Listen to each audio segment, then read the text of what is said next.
आज का पहला पाठ सर्वश्रेष्ठ गीत अध्याय 3 पद संख्या 1 से 4।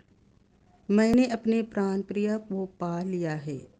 दुल्हन यह कहती है, मैं रात को अपने पलंग पर अपने प्राण प्रिया को ढूंढती रही। मैं उसे ढूंढती रही किंतु पाया नहीं। मैं उठकर नगर का चक्कर लगाऊंगी। मैं गलियों तथा चौकों में अपने प्राण प्रिया को ढूंढूंगी। मैं उसे ढूंढती रही किंतु पाया नहीं।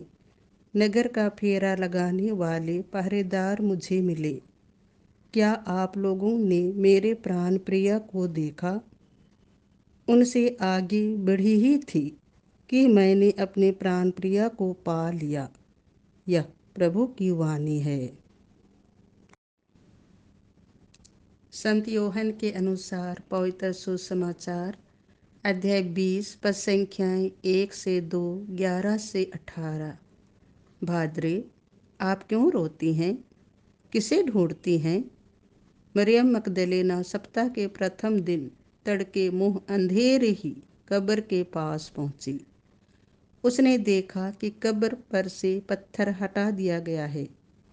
उसने सिमोन पेतरुस तथा उस दूसरे शिष्य के पास जिसे यीशु प्यार करते थे दौड़ती हुई आकर कहा, वे प्रभु को कब्र में से उठा ले गए और हमें पता नहीं कि उन्होंने उनको कहाँ रख दिया है। मरियम कब्र के पास बाहर रोती रही। उसने रोते रोते झुककर कब्र के भीतर दृष्टि डाली और जहाँ यीशु का शव रखा हुआ था वहाँ उजले वस्त्र पहने 2 स्वर्गदूतों को बैठा हुआ देखा, एक को सिरहाने और दूसरे को पैताने। दूतों ने उससे कहा, भाद्रे, आप क्यों रोती हैं?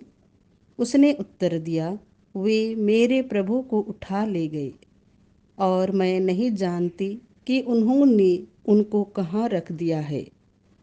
वह यह कह कर मुड़ी और उसने यीशु को वहाँ खड़ा देखा। यीशु ने उससे कहा, चरणों से लिपटी रहकर मुझे मत रोकना। मैं अब तक पिता के पास ऊपर नहीं गया हूँ। मेरे भाइयों के पास जाकर उनसे कहना कि मैं अपने पिता और तुम्हारे पिता, अपने ईश्वर और तुम्हारे ईश्वर के पास ऊपर जा रहा हूँ। मरियम मगदलेना ने जाकर शिष्यों से कहा कि मैंने प्रभु को देखा है और उन्होंने मुझे यह संदेश दिया है। यह प्रभु का सुसमाचार है।